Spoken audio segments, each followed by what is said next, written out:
Mais nous également les Sénégalais de la diaspora. Madame le ministre, si votre rapport, vous prenez comme exemple l'Allemagne nazie et le Rwanda. Je rappelle que dëkk yooyu ñuy wax noonu, c'est des pays qui étaient en guerre. Pour donner les motifs ou bien pour expliquer li nga xam ne moo jëm ci amnistie bi. Et je vois là une contradiction parce que depuis daaw damay dégg ñuy wax ne le Sénégal est en paix. Depuis daaw damay dégg ñu ne le Sénégal c'est une très grande démocratie. Et je vois là une contradiction. Donc si bu ñu demee ba nga xam ne ñu ngi ñuy comparer ak Rwanda di jël comparaison ci li nga xam ne mooy Allemagne, c'est parce que 12 ans yi ngeen fi toog yépp ça ne va pas ici dans ce pays. Et qu'est-ce qui s'est passé? Moi, vous avez abusé du peuple sénégalais. Vous avez fait souffrir le peuple sénégalais. Madame le ministre, si rapport de la police. Qu'est-ce qui se passe dans un pays en guerre? Assassinat, torture, emprisonnement, viol.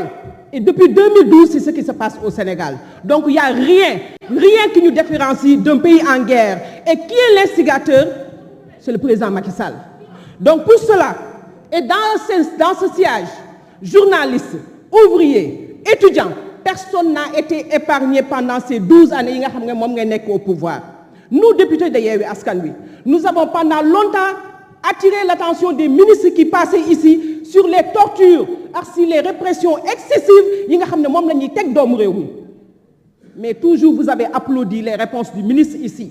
Chaque fois le ministre, qu'est-ce qui se passe aujourd'hui?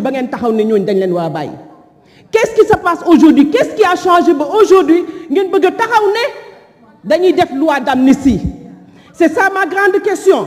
Et je ne peux pas comprendre. Rey naa sa doom, baal naa la àq. Damm naa sa tànku doom, baal naa la àq. Yàq naa say bien, baal naa la àq. Torturé naa la, baal naa la àq. Ce n'est pas sérieux qui war a baale àq tey. C'est les victimes de ce régime depuis 2012 et pas le président. Et je ne comprends pas aujourd'hui pourquoi celui qui a été au centre de ce désaccord, que celui qui a été au centre de l'incohésion bi nga xam ne amul woon Sénégal, lui-même il veut venir pour dire que moom mooy organiser li nga xam ne mooy pardon bi te lu ñiik njaak moom moomu mooy njaak. Ça je ne le comprends pas et je ne le comprendrai jamais. Alors pour la diaspora, je dis ici avant même de parler de la diaspora, je dis non à l'impunité. Non à l'impunité parce que tout simplement ku rey, ku torturer, ku tuur deret, tu dois être traduit en justice.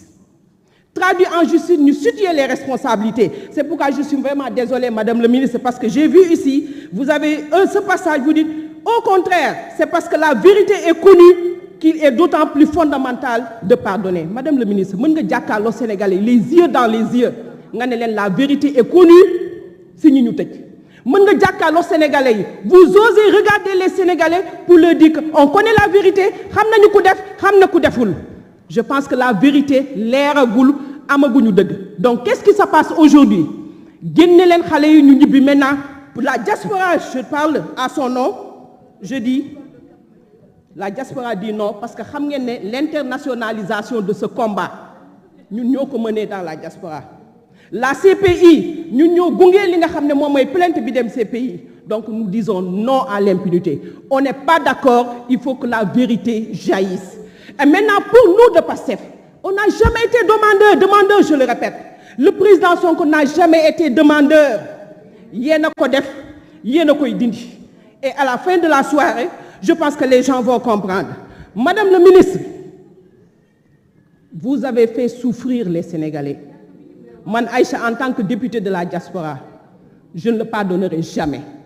Combien sont les Sénégalais de la diaspora qui ont tay mënuñoo ñëw seen yaay génn na àdduna mënuñoo ñëw seen baay génn na àdduna mënuñoo ñëw diaspora yoo xam ne toog nañu ay weer mënuñoo seet ci seen bopp. Pourquoi? Parce que dañ leen soupçonné ne wala dañu wax ay opinion yoo xam ne dëppoowul ak ki nga xam ne mooy njiitu réew mi dañu def ay position yoo xam ne dañ leen caricaturer teg leen et pourtant fii ci biir réew mi nit a ngi def lu ko yées ñu bàyyi la ngay dem fu la neex di dellu ci. Donc Madame le ministre, je retiens la question fondamentale de l'honorable député Oumar Sy et je pense que vous allez oser répondre juste et précise à cette question. Je vous remercie. La parole est à notre collègue Barthélémy Toye, suivi de Oumar Cissé.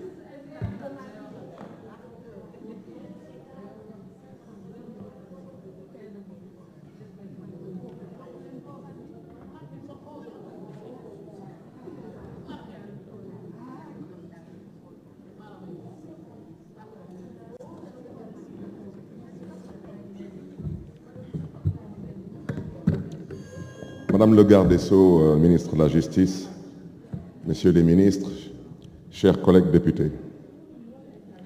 Madame le ministre, je voterai non contre ce projet d'amnistie parce que je ne comprends pas ce qui motive ce projet. Un coup, on veut nous faire croire que c'est pour réhabiliter les acteurs politiques qui, semble-t-il, ne sont demandeurs de rien du tout. Madame le ministre, je voudrais vous dire, le maire de Dakar que je suis, vous le savez parce que vous avez été mon avocat. Vous savez aujourd'hui que je suis exclu des listes électorales pendant 5 ans parce que j'ai été définitivement condamné dans une attaque lâche contre une institution de la République. Attaqué avec des vidéos à l'appui, je suis le seul à être jugé. Personne d'autre n'est jugé.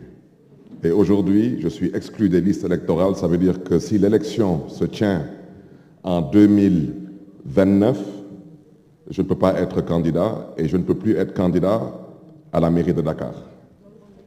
Ça veut dire que si aujourd'hui, on considère que moi qui suis attaqué dans une institution de la République, je n'ai plus le droit de pouvoir compétir parce que j'ai soi-disant été jugé par des magistrats qui se disent être indépendants. Je préfère ne pas commenter parce que je préfère garder mon opinion personnelle. Je pense aujourd'hui, et là je m'adresse au président de la République, qu'on n'a pas besoin d'une loi d'amnistie pour réintégrer des acteurs politiques. Tout ce qu'on a besoin, c'est de modifier quelques articles de la loi électorale. Parce que tout le monde sait que les articles 29, 30 et 57 de la loi électorale ont été des articles à la limite particuliers pour cibler des acteurs politiques et les empêcher de pouvoir être candidats. Donc, je souhaiterais demander au président de la République de bien vouloir reconsidérer sa position. Madame le ministre, je ne partage pas le point de vue de certaines personnes. Je suis un acteur politique, un opposant, j'ai participé à presque toutes les manifestations dites violentes pendant ces 20 dernières années. Je peux vous dire ici que lors de ces dernières manifestations, de mars 2021 à peut-être 2024, j'ai été au cœur de toutes ces manifestations. Aucun leader politique n'a donné d'ordre ou d'instruction pour tuer qui que ce soit dans la rue, policiers comme manifestants. La plupart de ces manifestants, semble-t-il, auraient été tués par balle.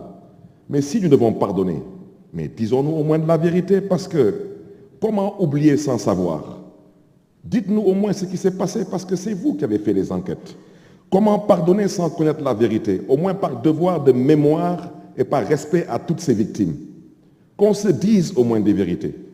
Si le président de la République veut pardonner, le président de la République doit aujourd'hui prendre sur lui, s'il est sincère, la responsabilité de sortir tout le monde de prison et de permettre à tout le monde de participer à des élections. Laissez les Sénégalais juger et voter. Ça ne sera pas la fin du monde. Le génie sénégalais a toujours su surmonter des difficultés. Députés du pouvoir comme députés de l'opposition, nous ne sommes que des Sénégalais. Et aujourd'hui, les Sénégalais sont confus, les Sénégalais sont tendus. Mais pourquoi le sont-ils? Mais parce que les Sénégalais réclament une élection. Et c'est au président Macky Sall de faire preuve aujourd'hui de hauteur, de grandeur. Oui, il dit qu'à partir du 2 avril, il n'est plus président de la République du Sénégal.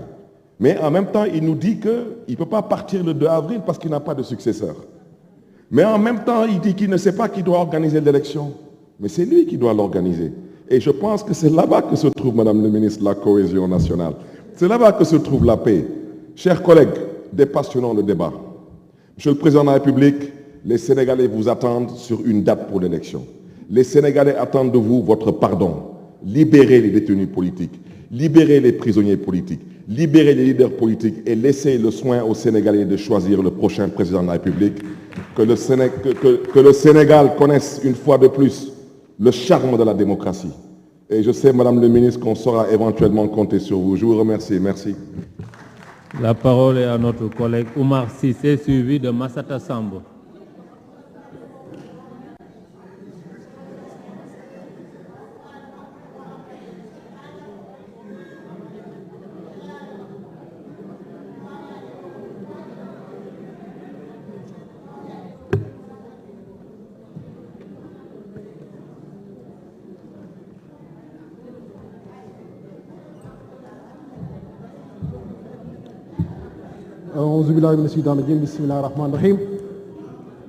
Madame le ministre, bala may tàmbali dama bëgg la am benn laaj dama doon lire article 1er bi sont amnistiés de plein droit tous les faits et ainsi de suite ou ayant des motivations politiques.